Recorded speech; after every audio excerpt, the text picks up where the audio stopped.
And welcome to everybody who's joining us out in IG land today. This is our final Monday Meals 101 that we're doing around civic engagement. And this one is about our school board. Woohoo! Yeah, our favorite topic. One of our favorite topics, a topic that actually needs to be discussed more. I know many people, many Oaklanders, um, like what's going on? What the hell is going on with our school board? Um, uh, Superintendents, numerous things, and so I am really glad to be here to be a part of this conversation, but really listen to the two of you, as the two of you have done a lot of work around empowering parents and students here in Oakland. And so I want to welcome Kampala, who is an elementary school teacher and educator here in Oakland, passionate advocate for educational equity, proud parent of two children who have attended or graduated Oakland Public Schools. Kampala currently serves as the president of the Oakland Education Association, OEA, as a steadfast champion for racial and social justice. Kampala is a founding member of Black Women's Caucus. Her commitment to improving educational outcomes for all students, especially Black and Brown students, drives her work in both classrooms and the broader educational landscape. Kampala is dedicated to enhancing working conditions for educators, ensuring that they have the support and resources they need to succeed. Kampala played a pivotal role in the passage of reparations for Black students, a set of transformative policies aimed at investing in Black students within Oakland Unified School District. In a groundbreaking effort, Kampala also fought for the additional staffing for programming as part of Union's collective bargaining agreement. Before becoming an educator, Kampala worked as a union organizer with SEIU, United Healthcare Workers West. While she found fulfillment in that role, her passion for closing the opportunity gap led to teaching, where she believes education is one of the most critical civil rights issues of our time. In her leadership with OEA, Kampala has used her skills as a union organizer to help the union through three strikes over the last 5 years. She's chaired the member engagement committee and co-chaired the organizing team before becoming the executive board member and later an officer of the union. Kampala also led the creation of OEA's Art Build, a powerful and media worthy initiative that tested organizational structures while also showcasing artwork that now resides in libraries and museums across the country. Kampala remains unwavering in her dedication to justice, equity, and empowering students and educators alike. Thank you for being here. Thank you for the work that you are doing and have done for our students in Oakland. Oh, well, thank you for the lovely welcome. Yeah, so Girl, woo! I guess we'll get started with the question that a lot of folks have right now, including myself. What's going on with our school district and our board? Yeah, that's a huge question. And I think part of what we need to understand about what's going on in the school district is really to understand the function of the school board. And then I can better help you understand where we are situated currently. Mm-hmm. So I know that my sister Pecolia, given that she ran for the school board, um, yes, she did, can really help us understand what the function of a school board is, and then I'll give you the updates. Okay, Yes. I'll get us caught up. Hi, everybody. It's good to be back. It's been so long, and thank y'all for letting me get some food in me because we busy organizers. We barely eat. But and hopefully you are eating something while you're watching IG Live. But I do want to just start with like, we say school board, but here in Oakland, it's actually the board of directors. And we go school board because we all know it to be school board. And the reason why it's called board of directors is because each of our districts, we have 7 districts in Oakland, electoral districts, is essentially each district gets to elect a director. And that's important because, one, we wouldn't want one director or a whole set of directors to come from just one part of the city. And that is true in many cities across the nation where such a huge affluent side of the city has the most influence over education policy. But here in Oakland, that is not the case. Every district, similar to what we do for city council, can elect a board of director, right? So I think that's important. So we have a board of 7-person board of directors seat here in Oakland. And they really are in charge of setting the goals and the priorities for Oakland Unified School District. And that's very important for us to name because sometimes we often get confused that the board of directors are the board of directors for every charter school. That is not true. Every charter school in Oakland has their own way of managing their schools. And we'll talk a little bit more about that in a second. But I also want to name that the biggest thing and the thing that we have always been mobilizing over many decades around is the board's role to approve a budget. Budget is a big representation of your priorities. It's a big representation of your, of what you care about in a district, because what you care about, you typically fund. And so that's a big part of the board's role. Last but not least, they appoint people to boards and commissions, just like in city council. The school board and Oakland Unified School District have also boards and commissions. And some of them are voter mandated. So every time we pass a measure and every time we say, hey, here's some more money for teachers, or here's some more money for libraries, or here's some more money for graduation, or here's some more money for something else, we also say, hey, we want someone to oversee whether the district is using that money appropriately. That would be a commission as appointed by the school board. And so that role is really important when we're talking about Measure H, which was just passed in 2024. When we're talking about Measure NN, these are things that are happening in our election process. Measure NN is overseen by the city council, but Measure H is overseen by the school board, right? So those are just the high level stuff, and people, always ask like, well, what's your opinion about the role of the board? I'm like, it's a critical, important role, right? Just like our mayor, just like our city council, we need a board of directors that's really engaging with community. We need them to be able to really listen. We have a lot of schools, public schools, particularly here in Oakland, that they are in charge of. And they have to be able to balance between individual student needs, right? Like I have specific things I want for my kid. I'm an OUSD parent. Kampala has specific things that they want for the kid, but every parent wants their kid to be successful, right? We all have very different opinions about what that looks like. And just like a teacher in a classroom has to differentiate between different students' needs, so does the board have to differentiate between groups of students' needs, schools' needs, admin's needs, our labor partner needs, as well as contend with state policy, state budget, and how our school districts are funded. So I just want to put that into context because I think it's important for folks to know there's just some ways in which that power of setting the policy and setting the priorities and the goals for the district is really critical. And how they do that dictates how they move the money that we receive here in Oakland Unified.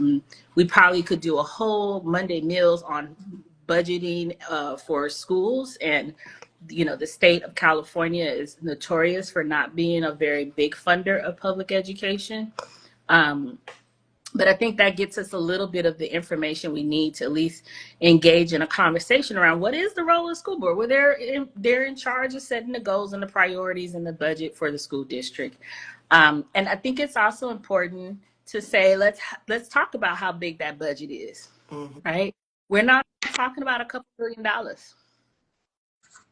Oh no, we wish. We're talking about billions, right? That this Mhm. very big district, we receive some of the top grants for equitable initiatives here in the state of California. We're always receiving corporate funding for amazing supports that we do truly need. Because again, California does not fund public education appropriately. Um, so that's not small change. I don't know about you, but I'll take 10% any day.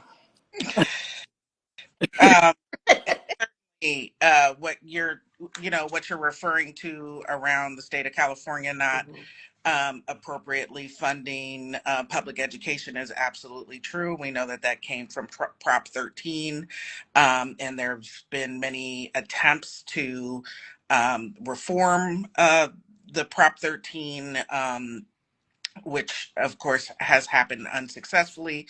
And we Kampala, say, can you explain what was Prop 13 for those who might not understand what that particular proposition offered? yeah, Prop 13 funded public education and other services, and was, Picola, you might have to help me out when it was dismantled, but I think it was like in the um, 80s.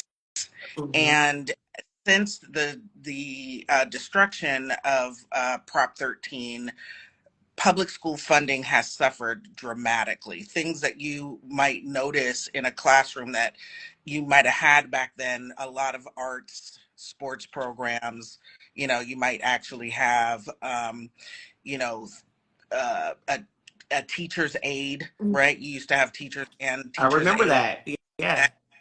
right? Where those positions actually really help to provide all the support necessary for students.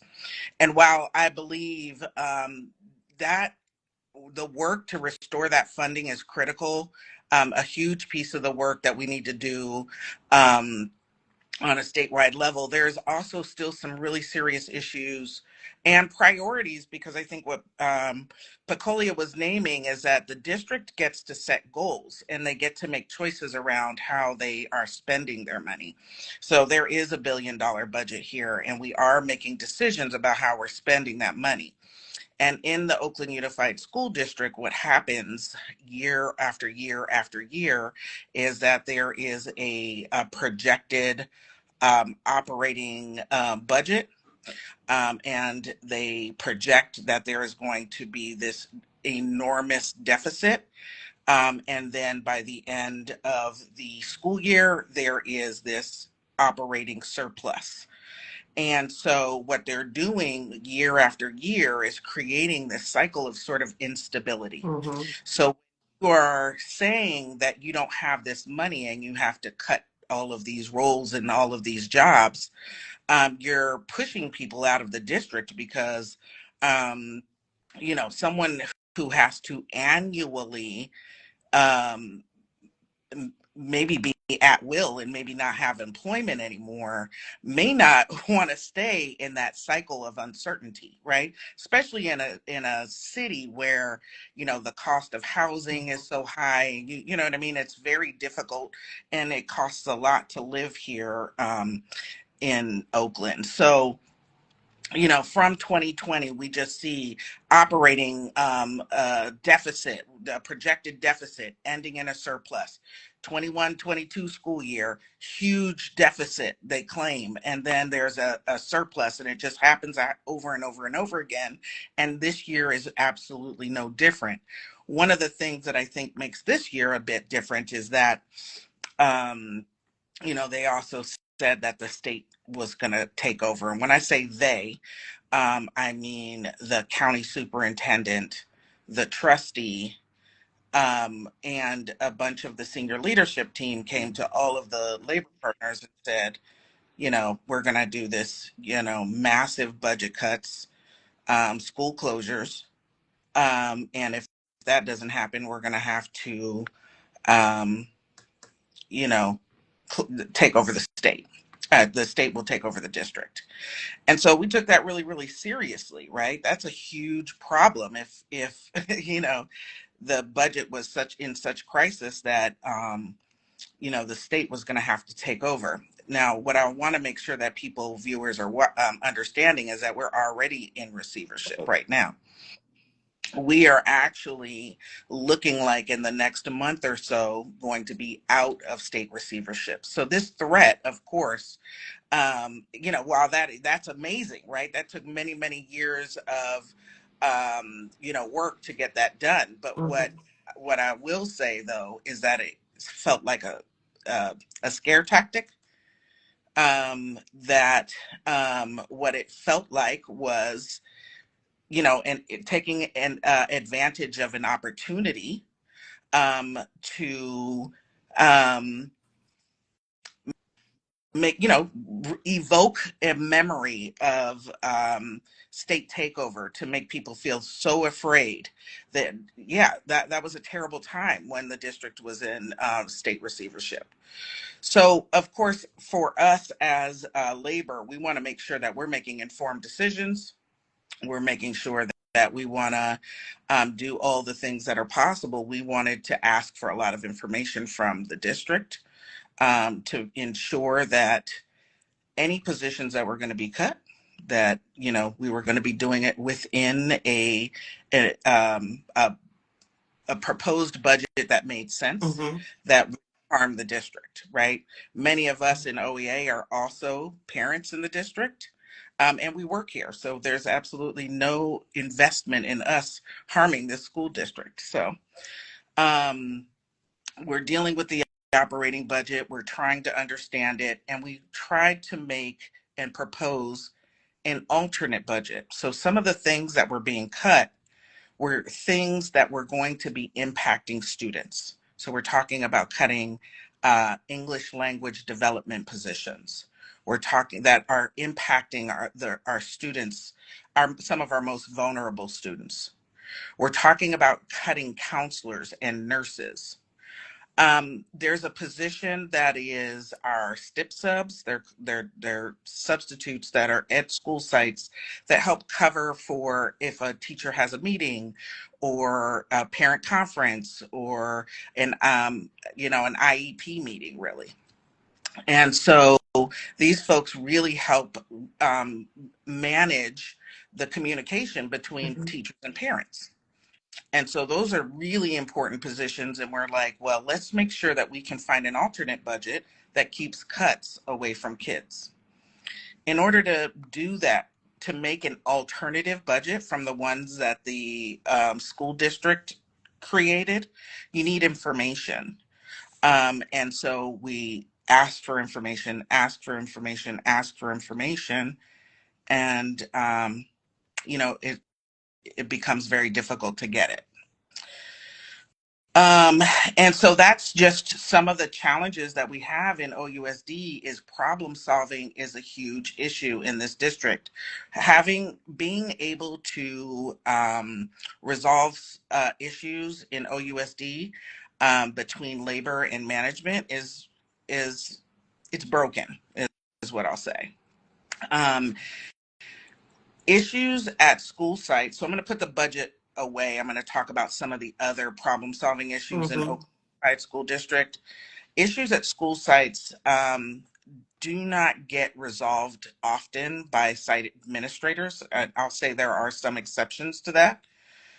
Site administrators are just not being given the tools and being trained to follow our contract in a meaningful way and use what we call the faculty councils. It's a body that administrators should use to work things out with teachers at school sites. We also have a meeting between OEA and OUSD, and we have a labor management meeting every couple of weeks. Again, a very broken space. The labor relations comes into the meeting. They listen to the issues and they say, "Oh, okay, we'll get back to you next week." And this, there are months and years go by without them solving those problems. They'll come every week and go, "Okay, oh yeah, let me look into it." You know, Meanwhile, that's an actual human being's issue, Right. right? There's a teacher or a counselor or a nurse who has an issue, and that issue is just not getting solved. And so most recently around this budget, we were asking for a great deal of information in these spaces. And again, when you can say there's 365 days in between the time you ask for some information and you received it, it's broken. Right. Uh, we have an agreement that was a negotiated agreement, a mediated negotiated agreement that says that they have to bring these information requests back in 15 days. But that wasn't happening. Why do you think some of these things aren't happening? Is it because there isn't enough pressure from the public and parents on the board to or on some of these groups to get back the information that's needed, and not taking a year? A lot of what you're sharing, for people like myself, who might not be as involved, on the school side, and as someone who's a product of OUSD, these are decades old issues. Like, I remember OUSD being under conservatorship when I was in high school. So these are issues that seem to linger for 20 some odd years, but I feel like also displacement plays a role in this as well, because you don't have long time or lifetime people with lived experiences with the school that can, quickly call out some of these inequities. Yeah, it absolutely is because of the perpetual turnover. We have 25% of our educators that turn over every year. So that makes it difficult for people to have that kind of institutional knowledge. But I think a huge piece of it, I think we are doing an amazing job trying to get people on the board that actually want to prioritize children. But what we're finding is that there is an entrenched bureaucracy. I would even go as far as to say a shadow board that functions to undermine the efforts to govern and to be able to problem solve in this district. And what I'll say is that there's just a lot of bad habits that need to change. And if we really want to prioritize students and stop the disruptive nature of the way that they budget and the way that they problem solve, um, you know, I'll say that as we take this time to get information from the district, and the more and more time that goes by, what we do is what is within our power to do as labor, which is to file either grievances, or we'll file what is called unfair labor practice charges because of bad faith behavior. If you sign an agreement that says you're going to get me something in 15 days, but then months and months and maybe a year goes by, that is a warranted act to Mhm. file an unfair labor practice charge. But it's really just really telling that even still then, they still delay. It was not until, and I had a chart, but I can't get on my on my computer that I wanted to show, that it wasn't until we took a strike assessment that all of a sudden Mhm. these information requests were being filled. So if people want to know why we're always on strike, is because it is the only way sometimes in this district that they will ever do what they could do all along, right?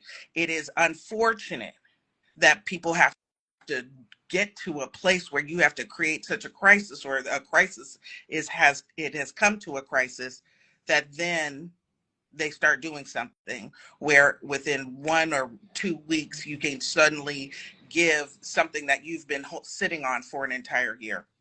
It's really problematic. And I just really hope, for students' sake, that we're able to really get back to a place where there's a lot of stability. Mm-hmm. Problem solving can happen if there's willingness on both parties, right? And so that's sort of what's happening just with the Oakland Education Association. I know that there's other things around what's going on with the superintendent as well. Yeah. I want to appreciate you because I think, like, you know, having been in education organizing for so long, these are really heavy processes to follow. And it's also, unless you know the role of the union and unless you know the role of labor in helping to produce a district that does protect workers, which is a really big issue for ensuring that we're also serving students, right? Mm-hmm. This is education is a very people centered field, right? It matters that students have teachers. It matters that they have the supports that they need, and the conditions in which workers are executing those things aligns often with what parents, when it comes to quality education and quality environments for their students. And often, I think, as we've seen in Oakland, people fall into these narratives that are just full of misinformation, that workers' interests are contrary to students' interests, or that conditions at schools are contrary to students' interests, our parents' desires. And that's just not true. Some of the most popular high weight listed schools in Oakland often have the most tenured staff. And there's a reason that people love that those schools have that level of stability, because the conditions have been able to be built and curated over time. But if you look at the media coverage, if you look at what is always talked about within OUSD, you only see three things ever covered. Something ain't right. Somebody gave a whole bunch of money, and OEA went on strike. That's it. Those are the three things. And I think it's Facts. important for folks to hear that you don't hear about the parents who have been working to restore the after school programming because the city budget cut resources. You don't hear about all these volunteers who show up every day that help schools function because we cannot hire folks from the community to do some of these incredible functions. I will never forget in this last year making a significant effort to refer folks who are like, I want to work with our young folks. And I referred at least 20 people from Oakland residents, to become paraprofessionals who had the minimum qualifications necessary. None of them were hired. That's deep, right? To watch so many folks want to get into our school district, have these open positions, and to see them go through the bureaucracy in such a way that they didn't end up getting hired. So I just want to give those contexts to what Kampala is saying, is that there is something happening in our school district where the narrative is really full of misinformation versus being solution oriented, versus being really about how are we deepening listening, how are we deepening engagement, how are we deepening the conversations that are necessary that really are in the interest of students, right? That really do result in the schools that we truly deserve, not just the schools that we can produce with the bureaucracy we have, right? And you know, OEA, will always have my support because I've watched the transformation that OEA has gone through. I've watched OEA go from a union that was like, yeah, we're promoting and we want to be about student success, but not all student success. And let's just keep it real, right? Black students, Latino students, immigrant students, particularly newcomers, have now become the priority to really look at who and how are we serving these students we get the most resources from the state, from the federal government for. Right. And I want to say that again, because sometimes people want to argue about this. You can fight me and you can argue about it all you want. You can put a comment in and all that stuff. You ain't going to never find this information to be contrary to fact is fact. Black students generate the most revenue for their educational outcomes in this district. period. Second to Black students is SPED students, who happen to all be, the majority are Black students, right? And when we say things about equity, we say the person who needs the most support gets what they need. Well, that's not always true in OUSD, right? We know Black students have the least outcomes of success because they have the least opportunities.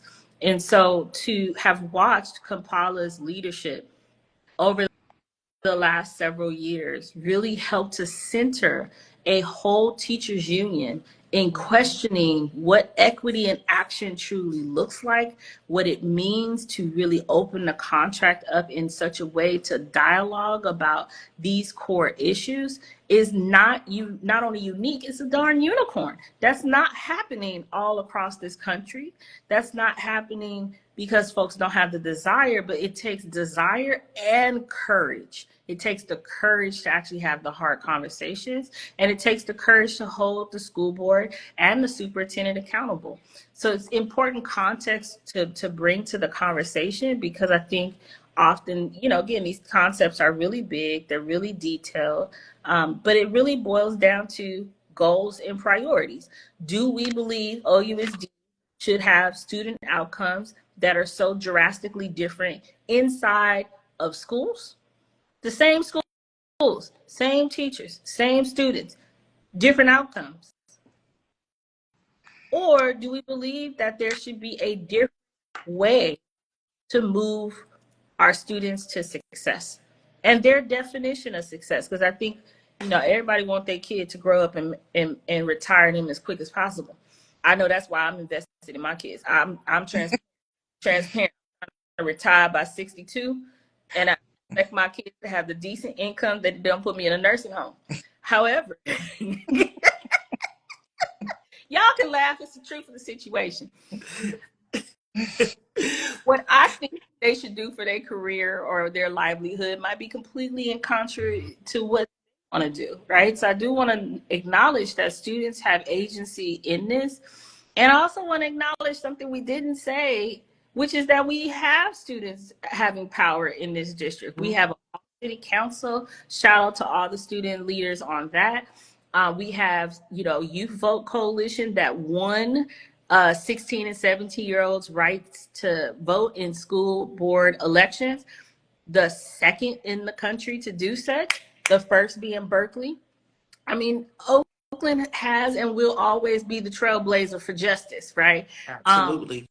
Always. And so I just want us to big ourselves up, because yes, Kampala, your leadership, Oakland Education Association, OEA, has really propelled Oakland into the future when thinking about the rights of students and the rights of educators, and how we balance those rights with policy and budget.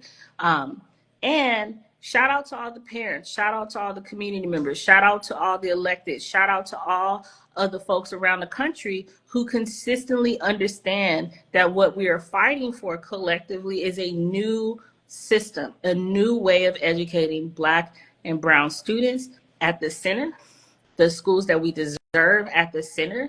And that may mean that we have to push for systemic change in a very, hard way for accountability, but it has to happen. And I think that who's on these school boards matters so significantly to how that conversation is shaped.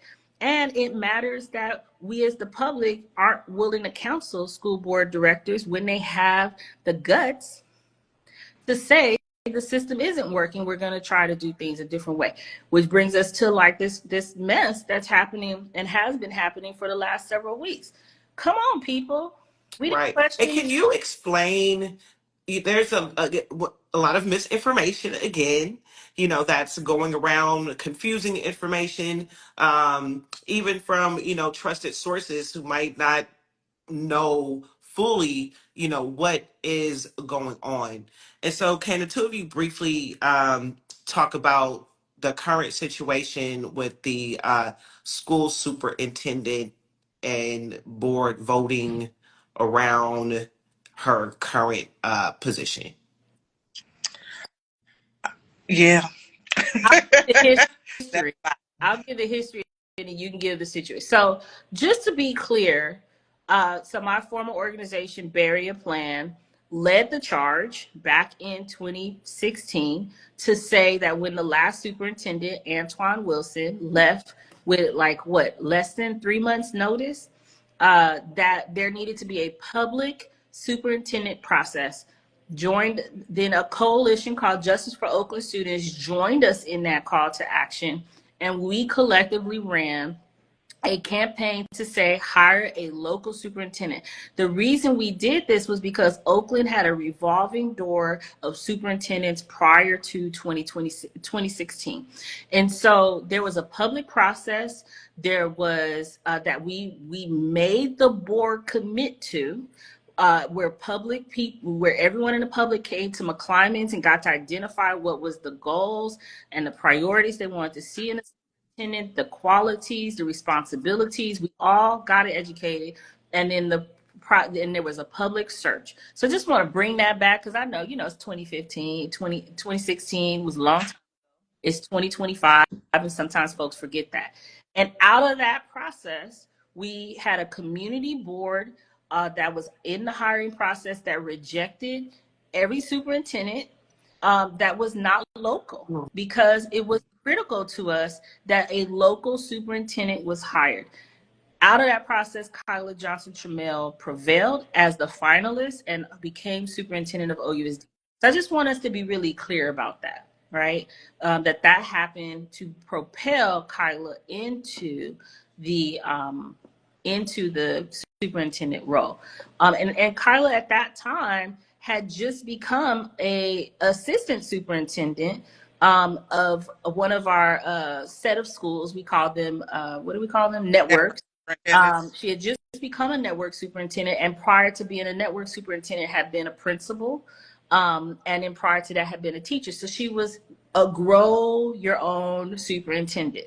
So we knew that there would come a day where they would leave, right? This is an inevitable reality of all superintendents across the country. There's nothing unique about superintendents choosing to leave. What is unique this time is that there is a contract in place, Kampala, you can take over in a second. There's a contract that the board passed last year that very clearly outlined what that transition would look like.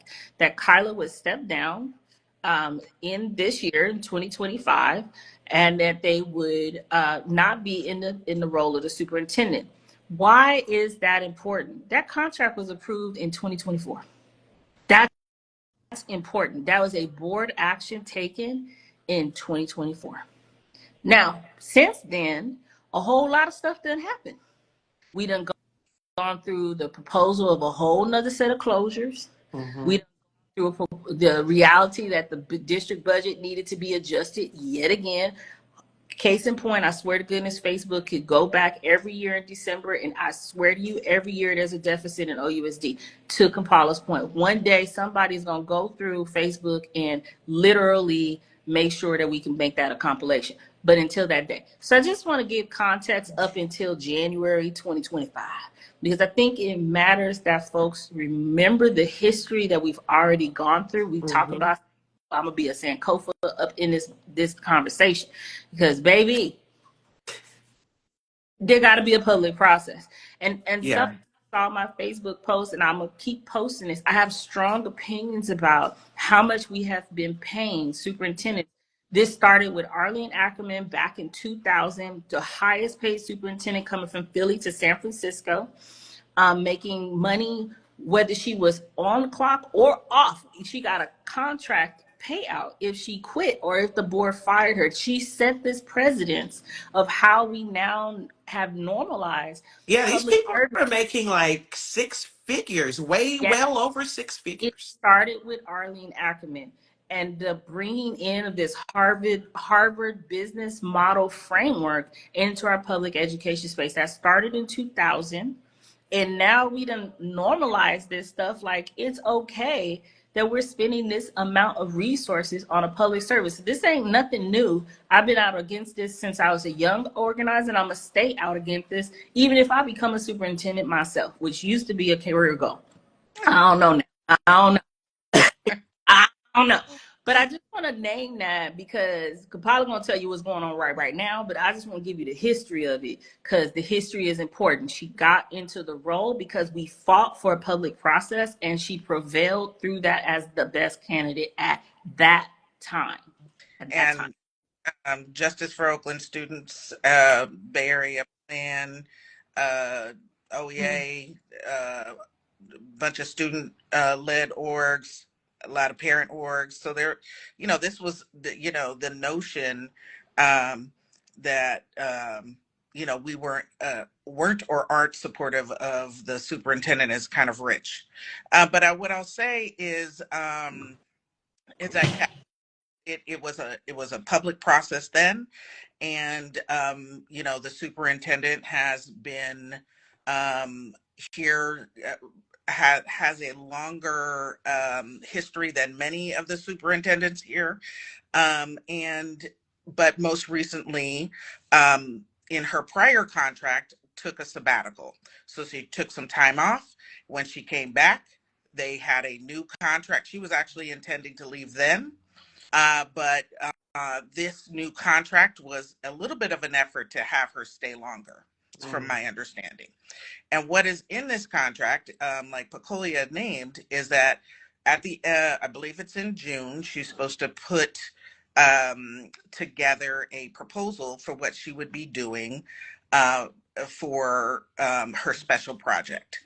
And so she is being paid, I believe, like $634,000 or something. And she gets to step away from her daily role as superintendent and do special projects.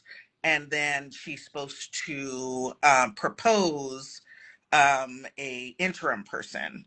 And so that is where we're at right now, is that they're having the discussions around that, is what my assumption is, because when reading the contract, it says that she had to do that by June. So what is coming out in the public is very confusing from board members, just saying that she's being terminated. That seems kind of counterintuitive, given that her contract was pretty much ending as the superintendent as of June, and to move on to a special project. And yeah, and so there's the conflicting information is it's confusing to everyone who doesn't get to attend closed session, right? And it's difficult, right? All we can discern is what is in that contract, and what is in that contract is that she is going to make a proposal, and if they're going back and negotiating back and forth, that is probably what is at issue. Maybe there's something there that they're getting stuck on. Having been in negotiations myself, sometimes the what happens outside are ways to move your or bargaining along, right? So I don't know if this her advocacy is in service of her getting a better contract. I'm not really sure, but it's really hard to say what all is happening in closed session. What our main issue is as the Oakland Education Association is that, like we had before, we would like to be a part of a process that is open to labor partners, families, students, all the people that are actually impacted by the goals and the priorities of a district, right? How you prioritize your budget and what you see as important is incredibly impactful to those people that work here and have to learn here, right? Hmm. One thing that is we're seeing in other cities around the state that have actually really started to stabilize themselves and improve student outcomes is investing in labor, right? I'll give you a couple of examples is, everybody who lives in Oakland knows how expensive it is. You have to have a living wage to stay, to be able to live in Oakland. And when you can get a living wage, you actually stay. Right. And what happens when you stay at work as a teacher, you get better at it, and outcomes improve for students ultimately when you have a stable workforce. I mentioned Absolutely. earlier that is 25% of our teachers turn over every day. With the SEIU, some of our FCIU or AFSCME workers, some of those folks are not even making what you might make at a fast food restaurant. So it's important, and those are the folks that are like really helping to support our special needs students, our special education students, and that is really critical, right? Those roles and the for to serve students is, we can't do it alone. We just functionally cannot teach without those staff in OUSD. So investing in those things are incredibly important. So And our again, priorities, I'm yeah, sorry, I didn't mean to cut you off, but even our priorities, there's like so much focus on, we need 900 officers, we need 1,000 officers. Um, Majority, don't live here. So we have a retention problem in general, with multiple agencies, right? yeah, But we don't even have a good amount of OUSD teachers who are from here, which is a problem. And I say that as a lifetime resident who considered being a teacher, right? But they're not making a livable wage. And so when I hear that a superintendent is making $630 something thousand dollars, and looking at how broken, I don't want to sound like certain people, all right? The OUSD, system is, and then we're looking at, test scores of students, primarily Black and Brown students, they're extremely low. And we live in not just a state, but we live in a city that is leading worldwide international technology, and our students have these grade levels of fifth and third graders. It's really shameful, and we can go back into talking about the inequities, but I see it all tied to the larger um, takeover with these different companies coming into the Bay Area to further push people out.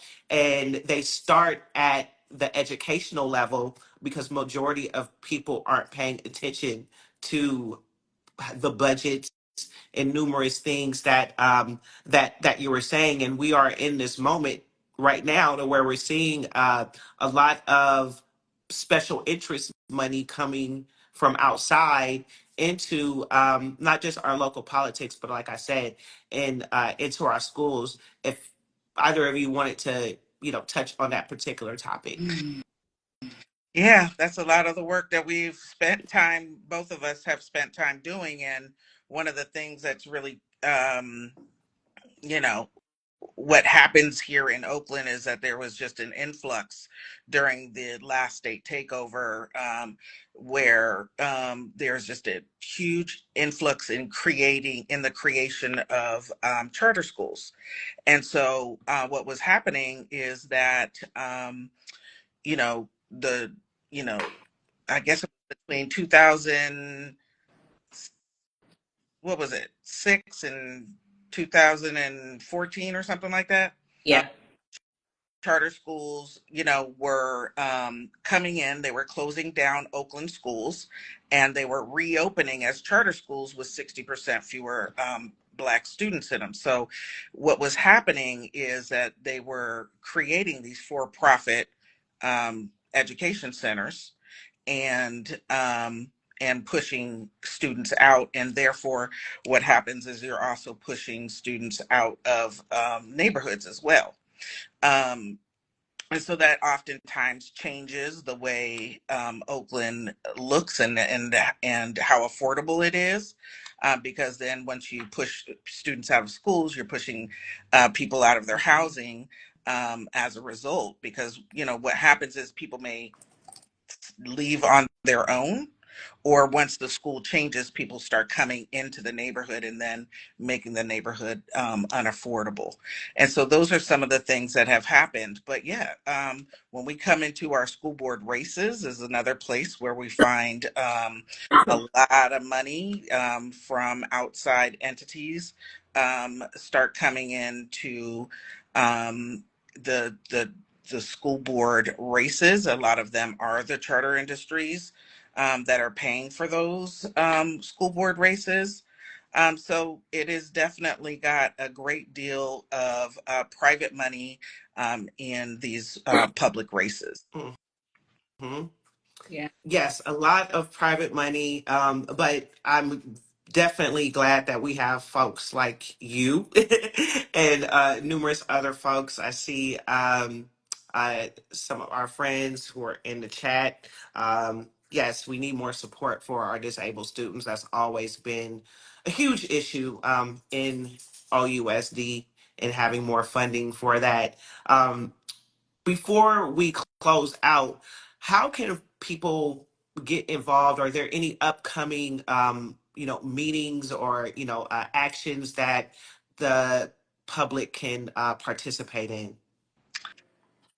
Right now, we don't have any upcoming actions, but there is a school board meeting this Wednesday that's going to be talking a lot about you know, um, the school budget and budget cuts. I know that there's going to be a bunch of folks there talking about Kyla's contract, so should be an interesting event to for sure. But that's what we have coming up is our Oakland School Board meeting that's on Wednesday, the 23rd. They usually start about 6 p.m. After closed session. And how can we support, the work that you're doing, or the organizations that you and Pecolia are a part of, if community parents, non-parents want to get involved? Well, we're certainly going to be sending out a sign-on letter in support of members, those members that are in classrooms right now who may be having their positions cut. Again, we want to make sure we keep cuts away from kids. OUSD has been completely willing to make cuts at school sites, but not at the central office where the most highly paid people are at. So we'll be sending out a link that if you guys could share, that would be great for people to sign on in support of those workers. And yeah, I see attend our monthly LCAP meetings for English language learners, our foster youth, special education. You can get involved in those ways. And for sure, we will keep you both updated if there's any, actions in these streets. Absolutely. And I think the other thing that I just want to add on to what Kampala already named is that every day people have an opportunity to engage and support our schools. And so get involved in your schools. Volunteer is a huge way to get to know the issues that are happening in your child's school or in the school in your neighborhood. We obviously want folks to attend the school board meetings, like Kampala was saying. But I want to also emphasize that folks need to join a committee, a board. One of the ways that we as residents can also support our school district is to serve in appointed positions to support thinking through how to spend certain resources I know, for example, right now the audit committee is needing new, folks to step up. That's looking into double checking and working with the district's auditors to see what needs to Mhm. shift and change in the internal controls over our tax revenue, aka the district's budget. So that's a really big one. There's also charter school governing board. So if you have concerns about charter schools, maybe you want to be on that board or just attend those meetings. So again, there's lots of ways for folks to get engaged, get involved. I'm just naming those two because it's important. And then I also Mhm. think folks should probably know that the school board meets every second and fourth Wednesday. So, you can watch those meetings online. You can watch them on the public channel. Okay, always forget. Say it again. KDOL. KDOL, thank you, because I was gonna say K top, but then it didn't sound right in my head. Um, and then last but definitely not least is every school board director's information is on ousd.org. And so you can also just go there and you can look up your school board director and contact them. And I Mhm. actually want to encourage everyone to just get into the habit of doing that. Send an email to your school board director. There's a way for you to look it up. We have a graphic on Oakland Rising where it shows you how the exact website link. But again, you can contact your director, you can advocate directly to them, and see what they do to take your issue from advocacy to an actual solution on a policy. Awesome. Yes, please check out the infographics that we have with that information. And we will also share the information that Kampala mentioned about the upcoming meetings and how you can attend. I'm always encouraging folks to join a commission or a board. That is another way to have your voices centered.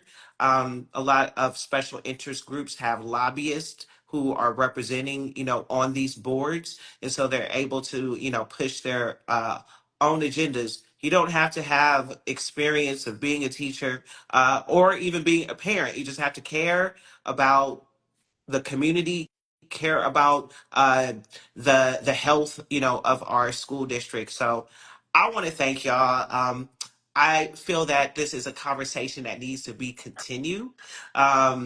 As things continue to shift and change. And thank you for sharing trusted information. And I hope people take it and go back out and share it into community. So thank you. Thank Thank you. Thanks for you. having me. Thanks. All right. Paula. Bye, Peace. y'all.